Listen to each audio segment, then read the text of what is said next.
ನಾಗಬಂಧಂ ಇದೊಂದು fantasy action adventure cinema. ಇದೀಗ ಈ ಸಿನಿಮಾ ಅಮೆಜಾನ್ ಪ್ರೈಮ್ನಲ್ಲಿ ಕನ್ನಡ ಭಾಷೆಯಲ್ಲೇ ನೋಡೋಕೆ ಸಿಗುತ್ತೆ. ಟು ಬಿ ಹಾನೆಸ್ಟ್ ಆಗಿ ಸಿನಿಮಾ ಹೇಗಿದೆ ಅಂತ ಹೇಳೋದಾದ್ರೆ ಸೀರಿಯಸ್ಲಿ ಕನೆಕ್ಟ್ ಆಗಲಿಲ್ಲ. ಬಿಕಾಸ್ ಆಫ್ ಸಿನಿಮಾದಲ್ಲಿ ತುಂಬಾನೇ ಇಶ್ಯೂಗಳಿದಾವೆ. ಇನ್ನ ಇದರ ಕತೆ ವಿಷಯಕ್ಕೆ ಬರೋದಾದ್ರೆ ಇದರ ಸ್ಟೋರಿ ಅನಂತ ಪದ್ಮನಾಭ ಸ್ವಾಮಿ ಟೆಂಪಲ್ನ ಬೇಸ್ ಮಾಡಿ ಬರ್ಕೊಂಡಿರುವಂತ ಕತೆ. ಈ ಟೆಂಪಲ್ ಅಲ್ಲಿ ಬ್ರಹ್ಮ ಕಮಲ ಅಂದ್ರೆ ತುಂಬಾನೇ ಶಕ್ತಿ ಉಳ್ಳ ಒಂದು ವಸ್ತು ಇರುತ್ತೆ. ಆ ಬ್ರಹ್ಮ ಕಮಲಗೆ ಎಷ್ಟು ಶಕ್ತಿ ಇರುತ್ತೆ ಅಂದ್ರೆ ಇಡೀ ಜಗತ್ತನ್ನೇ ಕಂಟ್ರೋಲ್ ಮಾಡೋ ಶಕ್ತಿ, ದೇವಲೋಕಕ್ಕೆ ಕರ್ಕೊಂಡೋಗೋ ಬಾಗಿಲಾಗಿರೋ ನಾಗಬಂಧಂ ಎಂಬ ಬಾಗಿಲು ತೆರೆಯೋ ಶಕ್ತಿ ಈ ಬ್ರಹ್ಮ ಕಮಲಕ್ಕೆ ಮಾತ್ರ ಇರೋದು. ಈ ಬ್ರಹ್ಮ ಕಮಲವನ್ನ ಪಡ್ಕೊಳ್ಳೋಕೋಸ್ಕರ ತುಂಬಾ ಜನ ಟ್ರೈ ಮಾಡ್ತಾ ಇರ್ತಾರೆ.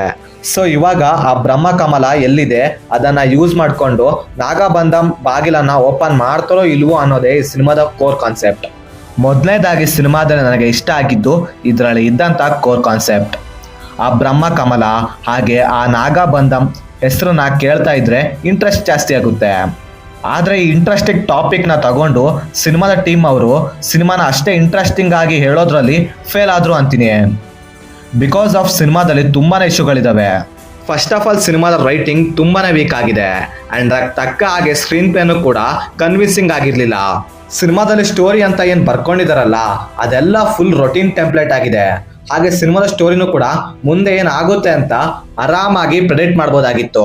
ಸೀರಿಯಸ್ ಹೇಳ್ಬೇಕು ಅಂದ್ರೆ ಸಿನಿಮಾದಲ್ಲಿ ಇಂಟರ್ವಲ್ ಬ್ಲಾಕ್ ನಲ್ಲಿ ಬರುವಂತ ಒಂದು ಸಣ್ಣ ಟ್ವಿಸ್ಟ್ ಬಿಟ್ರೆ ಹೋಲ್ ಆಫ್ ದ ಸಿನಿಮಾದಲ್ಲಿ ಏನು ಕೂಡ ವರ್ಕ್ ಆಗಿಲ್ಲ. ಸ್ಟಾರ್ಟಿಂಗ್ ಇಂದ ಹಿಡಿದು ಕೊನೆ ತನಕ ಸಿನಿಮಾದಲ್ಲಿ ಲಾಜಿಕ್ ಅನ್ನೋದೇ ಇಲ್ಲ. ಫುಲ್ ಮ್ಯಾಜಿಕ್ ಜೊತೆ ನಡೆಯುತ್ತೆ ಸಿನಿಮಾ. ಇನ್ನ ಸಿನಿಮಾದಲ್ಲಿರುವಂತ VFX ಅಂತೂ ತೀರಾ ವಸ್ಟ್ ಅನ್ಬೋದು. ಅದ್ರಲ್ಲೂ ಸಿನಿಮಾದಲ್ಲಿರುವಂತ ಸಾಂಗ್ಸ್ಗಳು ಹಾಗೆ BGMsಗಳು ಯಾಕೆ ಇಟ್ಟಿದಾರ ಅಂತಾನೆ ಗೊತ್ತಾಗ್ಲಿಲ್ಲ. ಅಂದ್ರೆ ಈ ಮ್ಯೂಸಿಕ್ ಡಿಪಾರ್ಟ್ಮೆಂಟ್ ಸಿನಿಮಾಗೆ ಒಂಚೂರು ಕೂಡ ವ್ಯಾಲ್ಯೂನ ಆಡ್ ಮಾಡ್ಲಿಲ್ಲ. ಸೊ ಅದೇ ಹೇಳಿದ್ನಲ್ಲ, ಸಿನಿಮಾದಲ್ಲಿ ಹೊಸತನ ಅಂತ ಏನಿಲ್ಲ.